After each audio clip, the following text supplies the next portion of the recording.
zany dia zanaka tompony tany izay eo analametsy an-drambevava.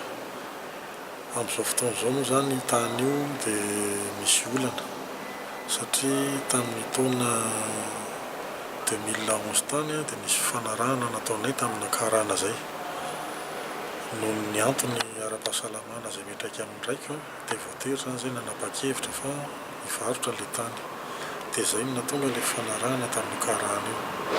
Fanarahana tamin'izany zany nividianana an'ilay tany dia 1,200,000,000 d'ariary na 6 milliards de francs.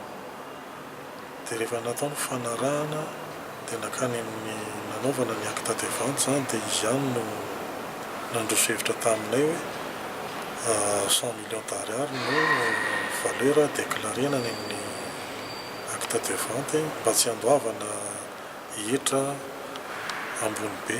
Raha ny conseil meny anay zany tena anaiky moa zay sady nenti-patokisana anazy. Dia rehefa voasony ilay acte de vente dia nivadihany amin'izay zay tateoriana tsy nomeny ny ambom-bola anay zany. Dia vokatr'izay zavatra izay voameny ombony aretin'ilay raiko tapaka lalandray izy amin'izao fotoana izao ary tsy vitan'izay fa nisy didim-pitsarana nivoaka noho izay tsy fantatro izay nataon'ilay karana tany tany fitsarana tany fa dia misy didim-pitsarana nivoaka zany hoe androakanay taninay io.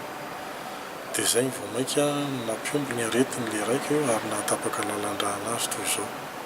Ny zavatra tiako marihana momba an'ilay tany io dia raha hitanareo situation géographique misy anazy amoron-dalana izy io ary tsara toerana mihitsy. Vokatr'izay zany tsy ho 100 millions d'ariary zany mihitsy ny valeur ny tanàna ka vokatr'izay zay mba mangataka reo misy expert afaka manao mi-évaluer ny valeur an'izy io raha izay nitrikitrehan'ilay karana fa hoe izay ny vidiny fa tsy ho 100 millions d'ariary zany mihitsy ny vidiny tany io sy ny zavatra misy eo aminy.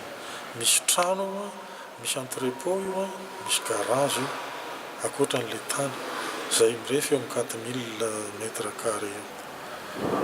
Vokatr'izay zavatra izay tompoko dia manao antsoavo amin'ny tompona andraikitra fanandrify amin'izao zavatra izao mba hijery akaiky ny mahazo anay satria niarana abus de faiblesse zay voalohany avy eo niarana abus de confiance koa ka mangataka zany ary manao antsoavo amin'ny ministry ny fitsarana mba hijery akaiky ny ty raharahana ity.